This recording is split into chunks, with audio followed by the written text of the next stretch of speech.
हाँ बच्चों देखिए, जैसे कि अभी कुछ दिन क्लासेस रन नहीं हो पा रही थी, थोड़ी सी प्रॉब्लम की वजह से तबीयत थोड़ी ख़राब थी। ठीक है, यहाँ पे देखिए अभी हमने पोटेंशियल में जो पढ़ा था, तो उसमें पोटेंशियल से रिलेटेड जो टर्म्स में हम लोग potential due to more than one charges पढ़ा था। ठीक है ना, उसके बाद वाला ये टॉपिक है। उससे पहले हमने जो भी पढ़ा था potential due two point charges के बारे में फार्मूला डिराइव किया था। और एक चीज़ और जानना है कि पोटेंशियल पॉजिटिव भी हो सकता है, पोटेंशियल नेगेटिव भी हो सकता है, पोटेंशियल जीरो भी हो सकता है। अगर सोर्स चार्ज पॉजिटिव है तो पोटेंशियल भी पॉजिटिव, सोर्स चार्ज नेगेटिव है तो पोटेंशियल नेगेटिव। ठीक है ना, ये बात याद रखिएगा। अब जैसे कि ये एक न्यूमेरिकल है, थोड़ा इस न्यूमेरिकल को देखते हैं। हमने 2-3 न्यूमेरिकल लगवाया था आपको। Calculate the potential at the centre of square. ठीक है ना, हमारे पास एक स्क्वायर है, ये देखिए ये रहा स्क्वायर। ठीक है ना, ये स्क्वायर है। इसमें हमसे पूछा है कि calculate the potential at the centre of square of side √2 metre, यानी सबका साइड कितना है, √2 एंड √2 मीटर। ठीक है ना, इसको अगर नाम दे दिया जाए A B C और D।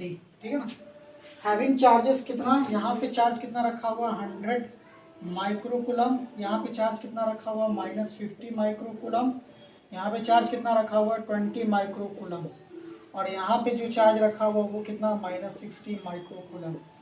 आप सभी को पता है कि ये सारे चार्जेस रखे हुए हैं, और हमसे पूछा है कि सेंटर पे बताइए। ये सेंटर पे यानी कि हम इसको O मान लेते हैं। सेंटर O पे, स्क्वायर के सेंटर O पे बताइए कि कितना पोटेंशियल होगा। ठीक है ना, कितना पोटेंशियल होगा। यानी कि अगर इस पे पोटेंशियल के बारे में बात करें तो हम कोई भी एक चार्ज होता है इसके थ्रू पोटेंशियल जानते हैं किसी पॉइंट P पे कितना। तो कोई एक चार्ज हो इसके थ्रू किसी पॉइंट P पे पोटेंशियल कितना होता है, KQ/R होता है, अगर इसके बीच का डिस्टेंस R है तो। यानी कि अगर हम बात करें, ज़रा ध्यान से समझिएगा, बात करें इस वाले चार्ज से ये डिस्टेंस कितना है, ये है, इस वाले चार्ज से इतना, इस वाले चार्ज से भी इतना, इस वाले चार्ज से भी इतना। यानी कि स्क्वायर अगर है तो सारा लेंथ इक्वल ही होगा। और अगर हम थोड़ा सा इसको सॉल्व करना चाहें कि AOA, OC, OD, OB, यानी OA is equals to OB is equals to OC is equals to OD। देखिए बोर्ड एग्जाम में आया हुआ क्वेश्चन है, ये कितना होगा। तो अगर हम बात करें बेसिकली, चलिए थोड़ा सा यहाँ पे फिगर को काट के आपको समझाते हैं। ठीक है ना, ये रहा D, ये रहा C और ये रहा B। आप सभी को पता है ये √2 है, ये भी √2 है, यानी √2 का स्क्वायर करेंगे तो 2 ये भी 2, ये भी 2, ये कितना आ जाएगा √4, और √4 की वैल्यू बाहर निकलेगी तो कितना आ जाएगा 2। यानी एक चीज़ तो क्लियर है कि ये BD की वैल्यू 2 होगी। अगर ये टोटल 2 है तो डायगोनल लेंथ है, तो डायगोनल हाफ ऑफ लेंथ में डिवाइड होगा, यानी कि ये 1 होगा तो ये भी 1, ये भी 1 और ये भी 1 मीटर हो जाएगा। ठीक है ना, बात सभी को समझ में आ रही है। यहाँ से सारे डिस्टेंस कितने हो जाएंगे, सारे लेंथ कितने हो जाएंगे 1। ठीक है ना, अब देखिएगा अगर हम टोटल पोटेंशियल के बारे में बात करें तो potential due to at A plus potential due to at B plus potential due to C plus potential due to D, यानी कि अलजेब्रिक सम किया जाता है। ठीक है ना, ये स्केलर क्वांटिटी वेक्टर क्वांटिटी तो है नहीं, अलजेब्रिक सम किया जाता है। यहाँ से देखिए VA की वैल्यू अगर बात करें तो K, इसको हम Q1 बोलते हैं, इसको Q2, Q3, Q4। ठीक है ना, तो KQ1 अपॉन R। ठीक है ना, क्योंकि सारे डिस्टेंस आपस में इक्वल है, plus KQ2 upon R plus KQ3 upon R plus KQ4 upon R। आप देखिए सब में से K/R कॉमन ले सकते हैं क्योंकि सारा इक्वल है। Q1 की वैल्यू कितनी है 100 माइक्रोकुलम। ठीक है ना, Q2 की वैल्यू कितनी माइक्रोकुलम है बाबू, ये ठीक है ना, Q2 की वैल्यू -50 माइक्रोकुलम, Q3 की वैल्यू कितनी है +20 माइक्रोकुलम, और Q4 की वैल्यू कितनी -60 माइक्रोकुलम। इसमें डायरेक्शन से कोई लेना देना नहीं है। ठीक है ना, 120 और 60 और 50 कितना हो जाएगा 110 हो जाएगा। ठीक है ना, 110 में से 120 जाएगा तो कितना बचेगा, सिर्फ 10 बचेगा। K की वैल्यू कितनी होती है 9 × 10⁻9 होती है, और R कितना है 1 है। ठीक है ना, और यहाँ से बचा कितना, सिर्फ और सिर्फ 100 और 20, 120 -50 -60 -110, 120 में से -110 जाए तो कितना बचेगा ओनली 10। ठीक है ना, 10 माइक्रोकुलम बचा, माइक्रोकुलम, माइक्रोकुलम का मतलब 10⁻⁻6। ठीक है, तो आप इसको कैलकुलेट कर लीजिएगा तो कितना हो जाएगा ये आपका, मान लीजिए 9 × 10 पावर, ये 10 हो जाएगा, 10 में 6 जाएगा तो कितना बचेगा, ये आपका बचेगा 10⁴ वोल्ट। ठीक है ना, बिल्कुल बहुत आसान सा क्वेश्चन था। अब इसको नोट डाउन करिए ऐसे ही क्वेश्चन बनते हैं छोटे मोटे, ठीक है। आपको लगाना है तो लगाना है, ये क्वेश्चन आता है ऐसे एग्जाम में, ठीक है। अभी देखिए आगे पढ़ते क्या लगाते हैं।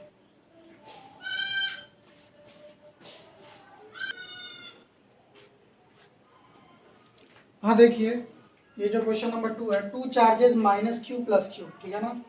ये माइनस क्यू और ये plus q are located at point x y z axis होता है ना, x axis y axis z axis, ठीक है ना।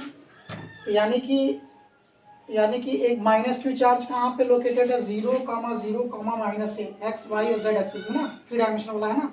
तो ये वाली लाइन जेड एक्सिस है, यहाँ पे माइनस क्यू चार्ज अवेलेबल है। और बी जो पॉइंट है प्लस क्यू चार्ज जो है 0, प्लस ए पे अवेलेबल है, ठीक है ना, 0, प्लस ए पे, ये जेड एक्सिस है। How much work is done, ठीक है ना, हमें कितना वर्क डन करने की जरूरत पड़ेगी। Moving a test charge from point, एक टेस्ट चार्ज क्यू को पी से क्यू तक लाने के लिए, ठीक है ना। यानी 7,0,0 से -3,0,0 तक, ठीक है ना। ये एक्स एक्सिस इसको सपोज कर लिया हमने, आपको लग रहा होगा वाई एक्सिस, ये वाई एक्सिस है, ठीक है ना। वाई एक्सिस यहाँ पे लेना देना भी कुछ नहीं है, बट यहाँ पे बस वाई एक्सिस रिप्रेजेंट कर रहा है डायमेंशन को। तो आखिर कैसे हमें कितना वर्क डन करना पड़ेगा, ठीक है ना। हमें कितना वर्क डन करना पड़ेगा कि हम यहाँ से क्यू से पी से क्यू तक लेकर आए एक टेस्ट चार्ज क्यू को, ठीक है। एक चीज तो क्लियर है बाबू कि ये क्या रहा, ये एक डाइपोल रहा, ठीक है ना, डाइपोल है, minus Q two plus Q. एक तो क्वेश्चन यहाँ से ये बन सकता है कि इनके बीच का टोटल डिस्टेंस कितना होगा, माइनस से और ये प्लस है, तो प्लस और माइनस से ऐड होकर 0 नहीं होगा, 2a हो जाएगा। कितना हो जाएगा, 2a, ये भी a, ये भी a, कितना हो जाएगा टोटल 2a लेंथ हो जाएगा। तो यानी कि इसके बीच का टोटल लेंथ 2a हो जाएगा, ठीक है ना, ये डाइपोल की तरह ट्रीट करेगा। अब देखिए, अब अगर हम बात करें कि यहाँ से अगर हमें यहाँ पे लेकर आना है, तो एक चीज हमने पढ़ा था कि जब भी ये कोई डाइपोल है माइनस क्यू और प्लस क्यू, इसके परपेंडिकुलर, यानी कि इसको हम लोग इक्वेटोरियल पॉइंट बोलते हैं, क्या बोलते हैं, इक्वेटोरियल पॉइंट। इक्वेटोरियल पॉइंट पे क्या होता है कि जब चार्ज को हम परपेंडिकुलर मूव कराते हैं, या ये कहते हैं कि इक्वेटोरियल पॉइंट पे पोटेंशियल क्या होता है, 0 होता है। हमने पढ़ा था एक्सियल लाइन में पोटेंशियल 0 नहीं होता, इक्वेटोरियल पॉइंट पे, इक्वेटोरियल लाइन पे पोटेंशियल क्या होता है, 0 होता है। तो आप एक बात बताइए, चार्ज को यहाँ से यहाँ लेकर आएंगे तो वर्क डन इक्वल्स टू क्या होता है, work done equals to q into potential difference, या v बोल दे सीधा सीधा। यानी कि अगर हम बोल दें कि इसको हम कहाँ से कहाँ ला रहे हैं, vp से vq तक ला रहे हैं, तो vp माइनस vq, ठीक है ना, पोटेंशियल में डिफरेंस। तो हम सीधा सीधा बोल दें कि vp माइनस vq, यानी कि यहाँ का भी पोटेंशियल 0, यहाँ का भी पोटेंशियल 0, ठीक है ना, क्योंकि इक्वेटोरियल कौन सी लाइन है, परपेंडिकुलर लाइन है। अब परपेंडिकुलर लाइन में जितना पोटेंशियल ये होगा उतना ही पोटेंशियल ये भी होगा, यानी कि दोनों 0, 0, तो वर्क डन भी क्या हो जाएगा, 0। एक बात याद रखिएगा, बहुत इंपॉर्टेंट क्वेश्चन है ये। लगता है कि हमें कुछ ना कुछ वर्क डन होगा, लेकिन इक्वेटोरियल लाइन पे चार्जेस को अगर लेकर जा रहे हैं तो हमें कोई वर्क डन करने की जरूरत नहीं है। वर्क डन क्योंकि पोटेंशियल 0 होता है, पोटेंशियल 0 तो वर्क डन भी 0, both are interrelated terms. बात समझ में आ रही है ना। तो हमें कोई वर्क डन करने की जरूरत नहीं है क्योंकि पोटेंशियल 0 होगा, पोटेंशियल 0, इसलिए हमें कोई वर्क डन करने की जरूरत नहीं है, क्योंकि आप जानते हैं, ठीक है ना, work done is independent of path भी होता है, ये भी ध्यान में रखे रहिएगा। तो बहुत इंपॉर्टेंट क्वेश्चन था ये, बच्चे इसमें कंफ्यूज हो जाते हैं 3 डायमेंशनल वाले फिगर में। तो आप इसको नोट डाउन कर लीजिए। थोड़ा सा हम नेक्स्ट क्वेश्चन देख लेते हैं, 1-2 क्वेश्चन और लगा लेते हैं, ठीक है।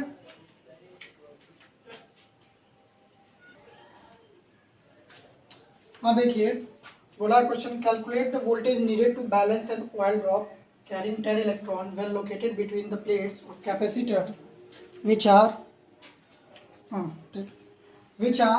5 mm apart, जबकि जो कि एक दूसरे से कितने 5 mm अपार्ट हैं, 5 mm। Mass of the oil drop is 3 × 10⁻16 kg। Means कहने का मेरा ये पर्पज है कि यहाँ पे क्वेश्चन दिया हुआ है, यहाँ पे इलेक्ट्रिक फील्ड अप्लाई है, ठीक है ना, याद रखिएगा, माइनस माइनस। यहाँ पे एक ऑयल ड्रॉप है, ये क्या है बाबू, ऑयल ड्रॉप, ठीक है, ऑयल ड्रॉप है, ऑयल ड्रॉप है। इसको कितना वोल्टेज चाहिए, इसको कितना वोल्टेज चाहिए to balance an oil drop, ठीक है ना। इसका mg वेट कहाँ वर्क करेगा, नीचे की ओर करेगा, ठीक है ना। इसको आप माइनस माइनस भी बोल सकते थे, कोई फर्क नहीं पड़ने वाला, ठीक है ना। इसको माइनस माइनस, क्योंकि फोटो फिगर में तो दिया नहीं है, तो इलेक्ट्रिक फील्ड का डायरेक्शन कहाँ से कहाँ हो जाएगा, ऊपर हो जाएगा, ठीक है। इलेक्ट्रिक फील्ड का डायरेक्शन अगर ऊपर हो जाएगा तो यानी कि एक इलेक्ट्रिकल फोर्स लग रहा होगा। इलेक्ट्रिक फील्ड में जब भी किसी चार्ज को, ऑयल ड्रॉप है, ऑयल ड्रॉप है तो यानी कि इलेक्ट्रॉन है, यानी कि इलेक्ट्रॉन अगर बोले तो इलेक्ट्रॉन इलेक्ट्रॉन पे फोर्स किधर क्यों लगेगा, इलेक्ट्रॉन नीचे आने की कोशिश करेगा, ठीक है ना। तो हमें कितना वोल्टेज अप्लाई करना पड़ेगा, कितना वोल्टेज अप्लाई करना, ये कहाँ आने की कोशिश करेगा, mg वेट से नीचे की ओर आने की कोशिश करेगा। और साथ में इसके पास कितना इलेक्ट्रॉन है, 10 इलेक्ट्रॉन है। इलेक्ट्रॉन और ये प्लस एक दूसरे को अट्रैक्ट करेंगे तो ये नीचे भी आने की कोशिश करेगा। तो हम कितना वोल्टेज अप्लाई करें, हम कितना वोल्टेज अप्लाई करें कि इलेक्ट्रिक फील्ड का डायरेक्शन अपवर्ड डायरेक्शन में हो, ताकि इसको बैलेंस कर ले जाए, ये ऑयल ड्रॉप नीचे ना आ पाए, ठीक है ना। ये ऑयल कहाँ आने की कोशिश करेगा, 10 इलेक्ट्रॉन वाला है ना, नीचे आने की कोशिश करेगा। तो देखिए, calculate the voltage needed to balance an oil drop carrying 10 electron when located between the plates of capacitor, इसको पैरेलल प्लेट कैपेसिटर भी बोलते हैं, आगे चल के बताया जाएगा। एक दूसरे से कितने डिस्टेंस पे, 5 mm अपार्ट पे, ठीक है ना, 5 मिलीमीटर अपार्ट पे है। तो देखिए, हम जानते हैं कि इसमें टोटल चार्ज कितना, Q equals to n, and total number of 10 electron है 1.6 × 10⁻19 मल्टीप्लाई कर दिया, इतना आ गया, ठीक है। अब बताइए कि हमें पता है कि E इज इक्वल्स टू क्या होता है, V/D होता है, या E is equals to -dV/dr, सारी बातें वही है, ठीक है ना। पोटेंशियल ग्रेडियंट भी इसे बोलते हैं, ठीक है ना। तो अब देखिए, यहाँ से हम क्या, हमें कितना, हमसे वोल्टेज पूछा है, मास ऑफ ऑयल ड्रॉप आपका दिया ही हुआ है, ठीक है ना। और बाकी हमें किसी डेटा के बारे में गिवन नहीं, वोल्टेज हमें पता नहीं है, हमें बस डिस्टेंस पता है, डिस्टेंस कितना है इसके बीच का, 5 mm अपार्ट, 10⁻3, ठीक है ना। तो अब देखिए, ये बैलेंस कब कैसे होगा, mg किसके बराबर होना चाहिए, q इंटू ई के बराबर होना चाहिए, यानी इलेक्ट्रिकल फोर्स के बराबर होना चाहिए। इलेक्ट्रिकल फोर्स ऊपर क्यों लग रहा होगा, प्लस से माइनस की तरफ, ठीक है ना, तभी ये बैलेंस होगा। तो यानी कि मास आपका दिया ही हुआ है, कितना दिया हुआ है, मास कितना होता है 9.1 × 10⁻31 kg, एक इलेक्ट्रॉन का मास, ठीक है ना। इसमें g की वैल्यू कितना 10 रख दो, ठीक है। और q की वैल्यू कितना 1.6 × 10⁻18, और इलेक्ट्रिक फील्ड की वैल्यू कितनी V/5 × 10⁻3। तो यहाँ से आप जब V की वैल्यू कैलकुलेट करेंगे तो देखिए ना, ये हो जाएगा 91 × 10⁻31, और ये इंटू 5 × 10⁻3, और ये 1.6 × 10⁻18, इसको कैलकुलेट कर लीजिएगा, देखिएगा कितनी बार में अप्रॉक्स ये चला जा रहा है। तो आप उसको जब सॉल्व कर लेंगे। अच्छा, एक चीज़ और, यहाँ पे मास कितना दिया हुआ है बाबू, यहाँ पे मास 1 इलेक्ट्रॉन का निकाले हैं, तो यहाँ पे 10 इलेक्ट्रॉन है ना, तो 10 इलेक्ट्रॉन का भी मास निकालना पड़ेगा। अच्छा, 10 इलेक्ट्रॉन का तो मास, सॉरी, हम निकाल चुके पहले ही ना, पहले निकाल चुके ना, ये 10 इलेक्ट्रॉन का चार्ज है वो तो हम पहले निकाल चुके, ठीक है। 1 इलेक्ट्रॉन पे मास कितना होता है, इतना, ठीक है ना। आप इसको जब कैलकुलेट करेंगे तो ये वैल्यू आपकी आ जाएगी 9.437 वोल्ट। आप इसको चेक कर लीजिएगा, बेसिक से कैलकुलेशन में कुछ है नहीं। इसको अप्रॉक्स कटा दीजिएगा,